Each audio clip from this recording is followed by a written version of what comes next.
Come, Holy Spirit, fill my heart. Come, Holy Spirit, set me apart.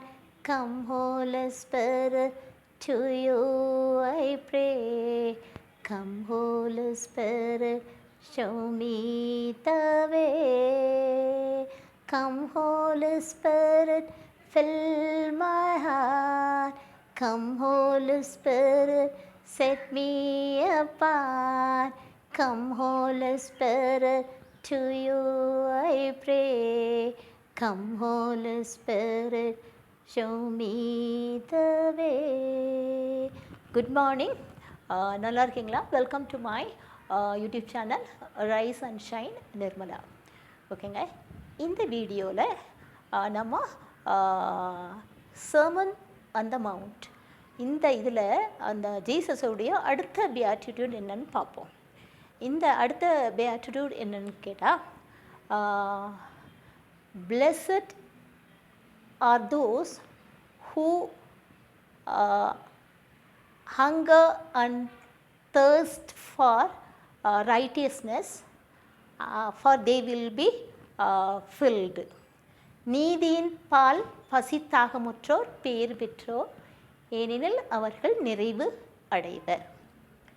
Blessed are those who hunger and thirst for righteousness, for they will be filled.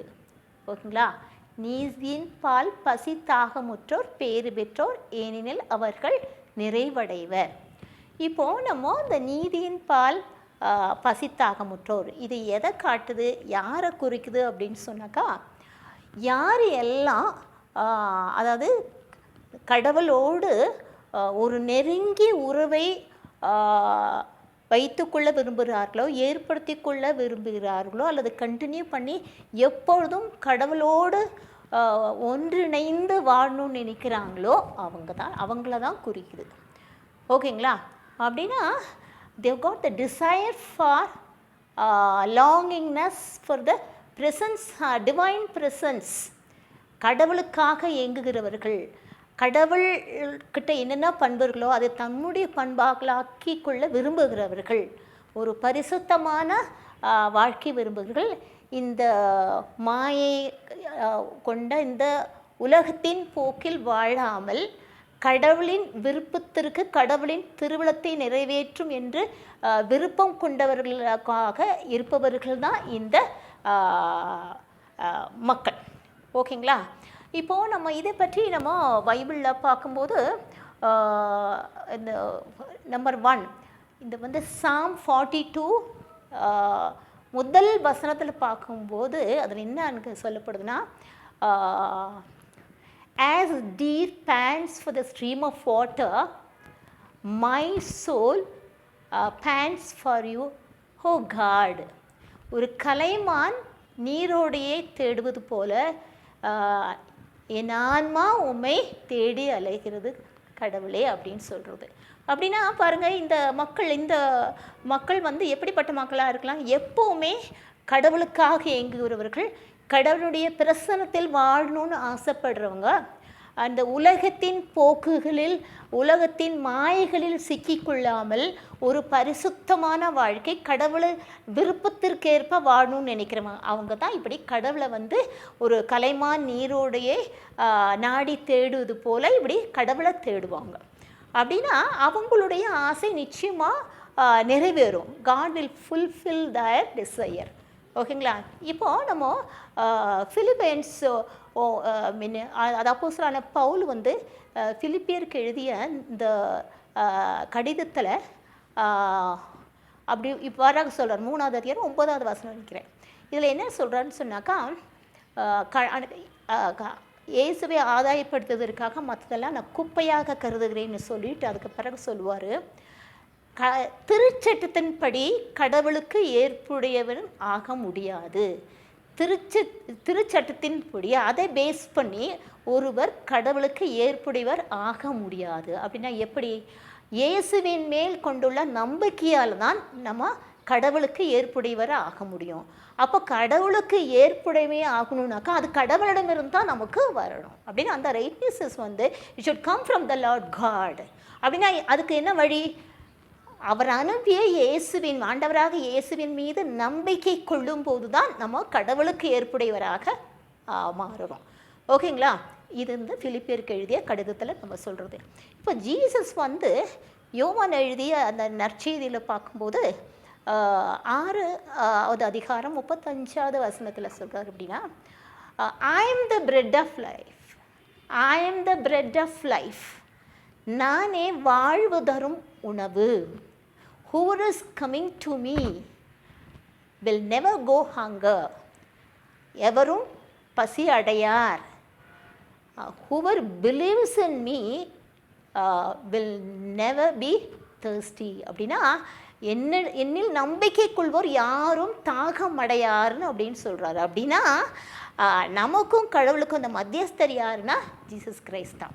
அவர் கடவுள் அனுப்பிய ஆண்டவராகி அவர் திருமகனாகிய ஆண்டவராகி இயேசுவின் மீது நம்ம நம்பிக்கையை வைக்கும்போது திருச்சட்டத்தின் அடிப்படையில் அல்ல, ஆனால் ஆண்டவராகிய இயேசுவின் மீது கொண்டிருக்கும் நம்பிக்கையின் அடிப்படையில் நாம் வந்து கடவுளுக்கு ஏற்புடையவராகிறோம். அந்த ரைட்டியஸ்னஸ். ஆக இதுதான் நீதியின் பால் பசித்தாக முற்றோர்.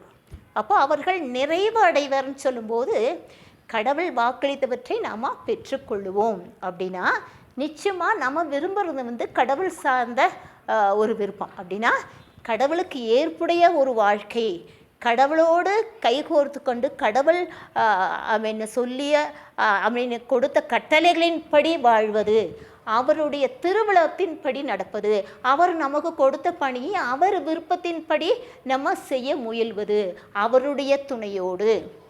அப்படி வாழும்போது அப்படி வாழ்பவர்கள் தான் இந்த கலைமா நீரோடையே நாடி தேடுவது போல இந்த ஆன்மாக்கள் கடவுளை தேடி அலைகிறதுன்னு சொல்லுவோம்.